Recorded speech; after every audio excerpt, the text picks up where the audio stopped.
เดี๋ยวเนาะมาทักทายทางบ่สงก่อนแล้วแพงหนึ่งแล้วทางนี้ โอ้ย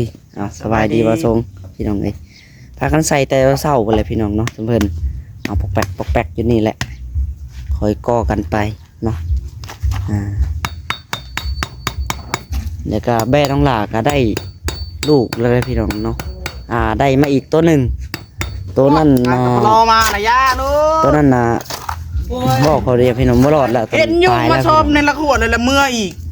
ตัวนั้นตายพี่น้องตัวที่ว่าได้ก่อนเห็นยางมาบกล้าเขาใกล้เลยพี่น้องแบ่ย่านเนาะมันรักตัวนี้เด็กขันย่าเล่นเข้าไปมันก็จะชวนลูกมันเล่นเด็กนี่แบ่มันจะรักพี่น้องเนาะ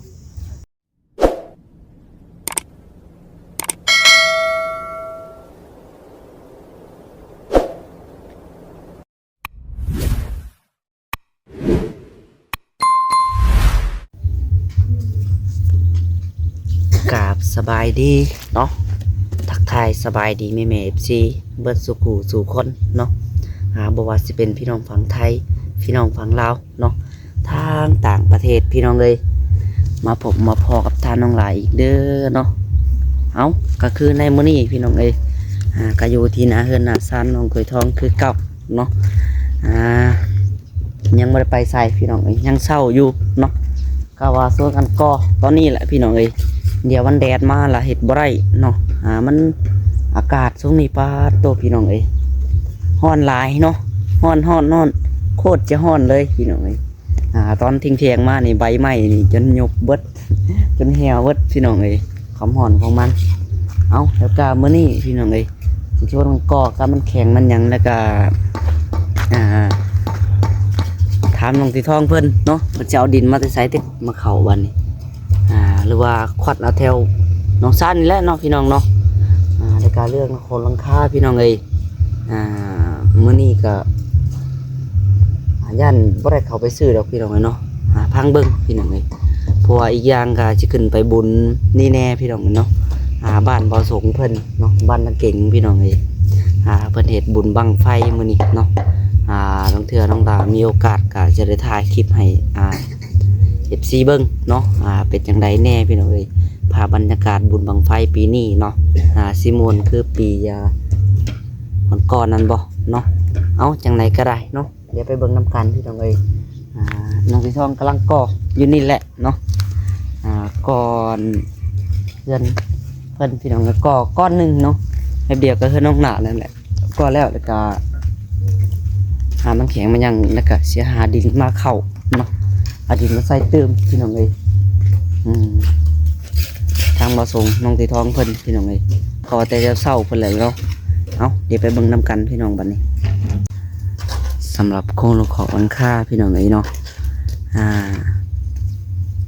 ทางแม่ซีเพิ่นว่าเนาะเอาใหญ่ยาวคักอยู่ได้ล่ะเฮือนน้องตีทองเพิ่นพี่น้องเอ้ยเนาะก็ใหญ่พี่น้องเอ้ยเนาะใหญ่อีนี่ลื่นเฮือนน้องล่ะประมาณเม็ดนี่แหละพี่น้องเอ้ยประมาณเม็ดนึงเนาะลื่นกันก็เลยคือยืดงามแน่พี่น้องเอ้ยหลังนี้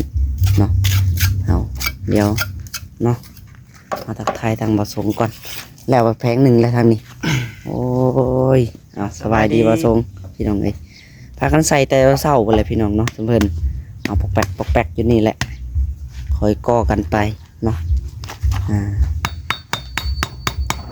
เดี๋ยวก็แบ่น้องหลาก็ได้ลูกเลยพี่น้องเนาะได้มาอีกตัวหนึ่งตัวนั้นรอมานะย่าลูกตัวนั้นบอกเขาเรียกพี่น้องบ่รอดแล้วเห็นยุงมาชมในละขวดเลยละเมื่ออีกตัวนั้นตายพี่น้องตัวที่ว่าได้ก่อนเห็นยางมาหดละขวดเบิ่งจากลูกมันกะหูเนาะตัวน่ะเบิ่งจากลูกมันกะหูมันหลอดแห้งน้อยพี่น้องมันบ่สามารถลูกหมาครับเนาะลูกหมาอยากแข็งแห้งกว่าตัวน่ะเลยตายพี่น้องล่ะจูดแล้วทั้งครอบครัวเพิ่นไปจูดไปเผาทิ่มแล้วเนาะแล้วก็ได้มาอีกพี่น้องตัวหนึ่งเดี๋ยวไปเบิ่งน้ำกันแหละตัวนั้นคือทรงจีแข็งแห้งยี่ดอกตัวน่ะเนาะทางแม่แม่ดำพี่น้องที่ได้ลูกก่อนอื่นก็มาเบิ่งทางนี้ก่อนเบิ่งทางน้องๆเพิ่นก่อก่อนเนาะ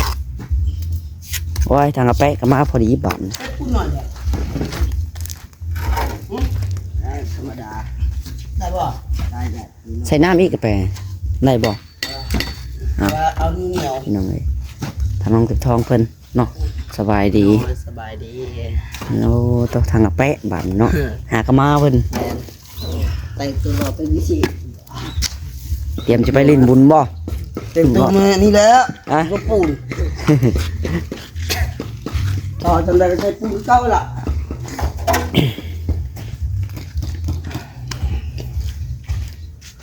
บอกมันเพื่อน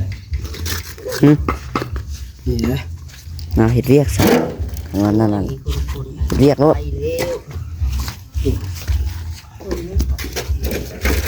บอกคนใจเงินเป็นบุญบ่ ง่าย คนใจเงินเป็นบุญ เสร็จมาขอเงินน้องคือทองน้ำบาดเดี๋ยวได้เงินไปเล่นบุญเดี๋ยว ติดขาดไหม ถือทองพี่บ่ถือทอง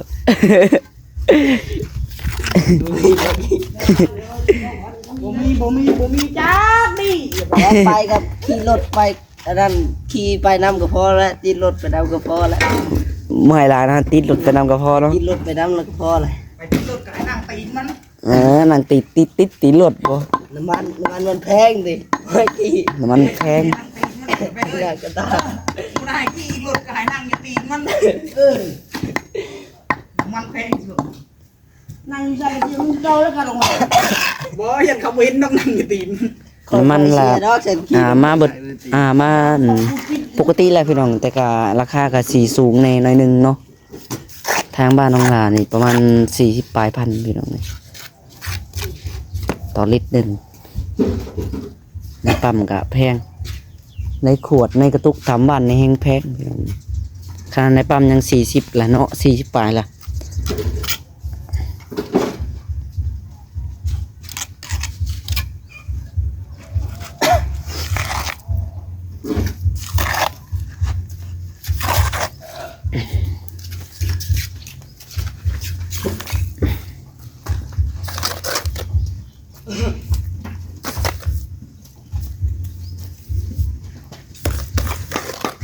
ตัวดินเพิ่นบ่ได้โจมออกเลยพี่น้อง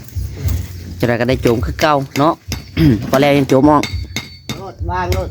เพราะว่ายังสิได้หาดินมาเข้าได้นี่ แม่เลย คนเขาเองคือเก่าแล้ว นั่นน้องเสือทอง เลยพอแล้วว่าทำบุญยังบอกอ่ะ มันก่อก้อนเดียวไว้หรอกก่อคู่พี่น้องก้อนเดียวกันก่อคู่อะไรที่สุดเลย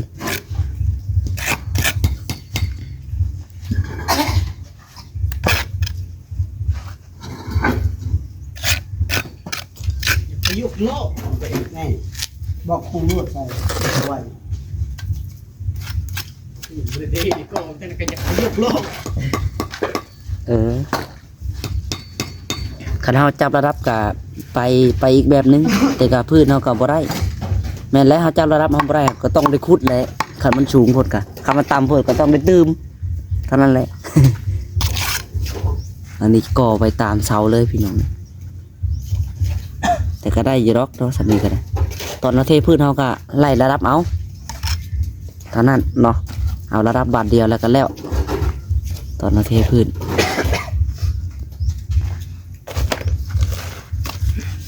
ตอนเทพื้นแล้วไล่ระดับแล้วก็แป้นแปะใส่แล้วก็เทเต็มแป้นที่เฮาเอาระดับแล้วก็แล้วเลยไปงาม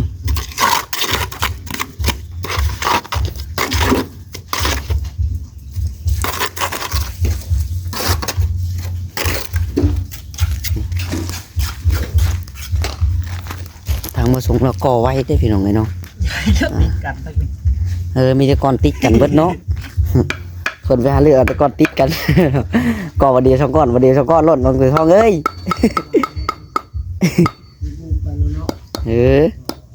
ไว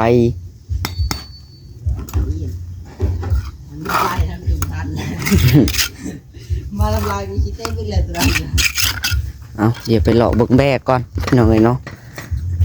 สำหรับเทกันเปื้อนลงกระท้องก็เรียบร้อยแล้วล่ะพี่น้องเลยถ่ายแล้วก็ถ่ายอีกเนาะลังเทือฟูเอฟซีเพิ่นยังทันได้เห็นเนาะ ออกไปเบิดแล้วด้านบนก็ได้มาเดี๋ยวมาเบิ่งแบบก่อนพี่น้องคันโตมันสิแข็งแห้งมันก็อันนี้แต่ว่าเนาะผู้แลนก็ย่อยแล้วแหละบ่กล้าเข้าใกล้เลยพี่น้องแบะย่านเนาะมันรักตัวนี้ เด็กคันย่านเล่นเข้าไปมันก็สิชวนลูกมันแล่นเด็กนี่แบะมันจักรักพี่น้องเนาะแบะบูออกแต่เช้าพี่น้องมื้อนี้เนาะ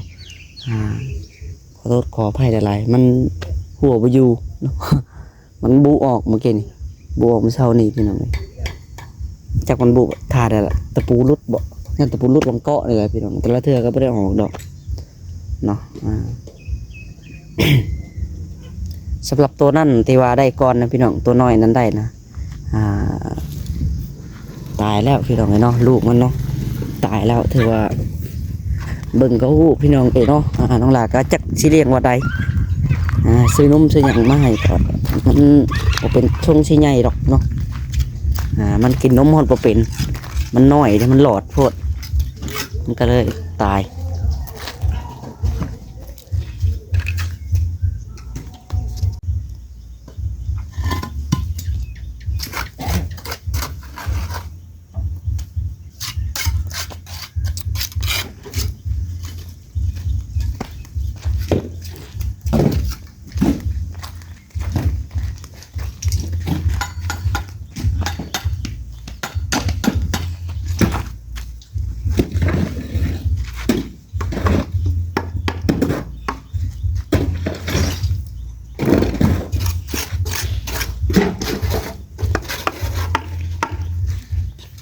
ใส่น้ำเขาใส่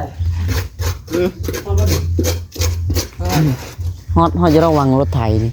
เสียฮอดอยู่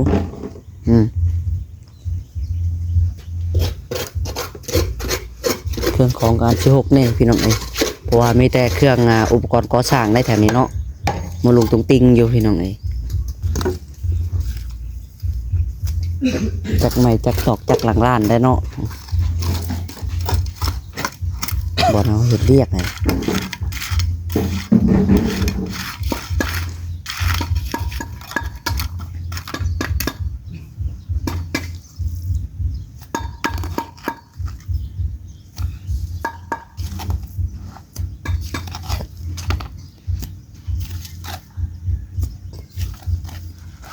ช่วงนี้ก็ยังดำเนินเห็ดเพื่อนน้องคุยทองเพันอยู่พี่น้องเนาะเริ่มในวัดกะยังพี่น้องเพราะว่าทั้งทีมงานว่าทั้งพอเพิ่นว่าให้มันได้มาพอเบิดเนาะเฮาจึงสิได้เข้าไปมุงให้แล้วบัดเดียวพี่น้องให้แล้วบัดเดียวแล้วก็มันจังโอเคเนาะบ่ได้เที่ยวขนเครื่องไปหลายเทื่อพี่น้อง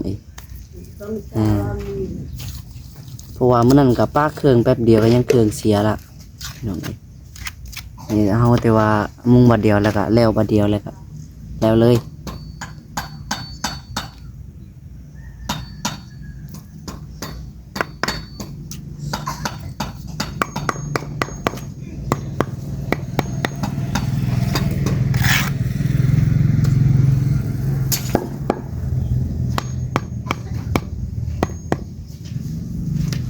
เอาตรงไหนน้องก็ท้องโอ้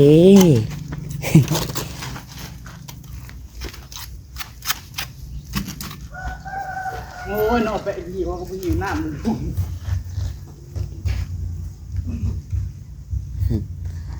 เงามันเลยเพิ่นจะผสมปูนน้อยเดียวนี่บ่จำเป็นจะเปิดน้ำแล้วก็ได้คันหิวคู่เดียวก็พอแล้วเนาะแต่ยางเปื้อนน้ำมันยางลายลบบาดจักได้ดึงสายไฟจักได้ดึงสายใดบาดนี่คันยางหิวลบเดียวเท่านั้นน้องชาดิแป๊บเดียว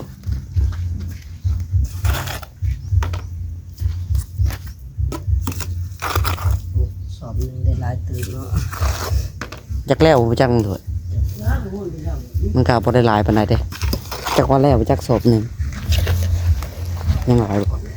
มันเด้โอ้ยยังหลายเติบอยู่แล้วไง2 ผานึงเด้เจ้าแล้วตัวนี้กับยังตัวนี้กันแล้ว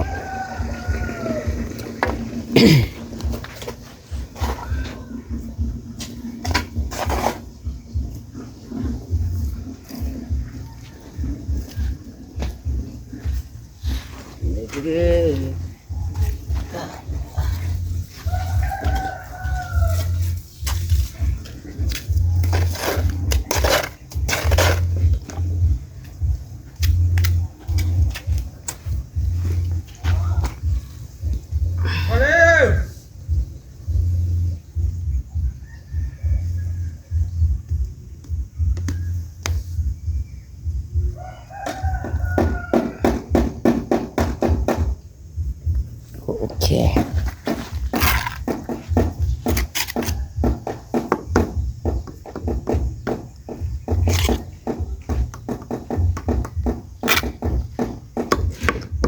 โอ้นี่นี่นี่นั่น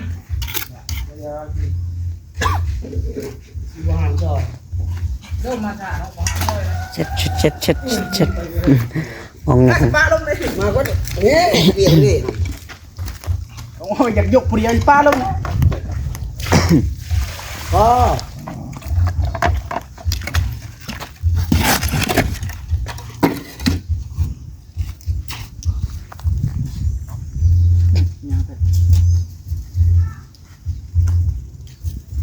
เนี่ยเจียเนี่ย เขียดน่า กินเขียนไม่ได้ น่าจะงูกินเขียด มันก็มันก็ ถ้าผมบอกเด้แต่กระลนปูนเองนี่ เนาะ มีช้อนเขียนนะ น่าจะงูกินเขียดไปซอยเขียดเด้อซอยเขียดได้ข้างในได้หมดจะซอย ไปยืมปืนน้ำพ่อบ้านก่อน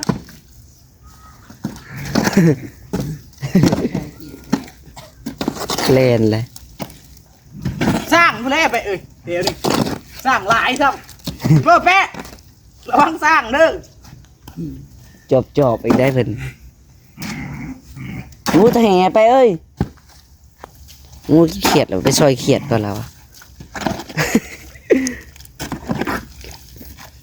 ใครอยู่ขันลาซอยเขียนยันละเอาบุตรทั้งสองพอเอง ซอยบัดชองเนาะแปะจังเนาะซอยบัดชองเลยเนาะแปะ เอาไปดีใจแล้ว เอาไปก็เสียใจเนาะ เอ้ยบุตรสองเลยใช่ มันจะสบายเนาะ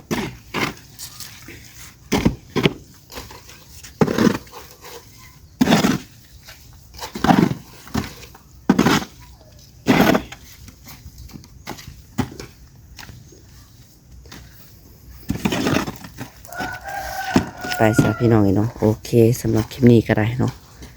ท่านน้องหลายจะขอตัวไปก่อนพี่น้องจังใดกะอยู่ดีไม่แห้งบัดสุขูสู่คนพี่น้องเลยเอาสำหรับคลิปนี้ก็จะขอกล่าวคำว่าเนาะสบายดีพี่น้องบ๊ายบาย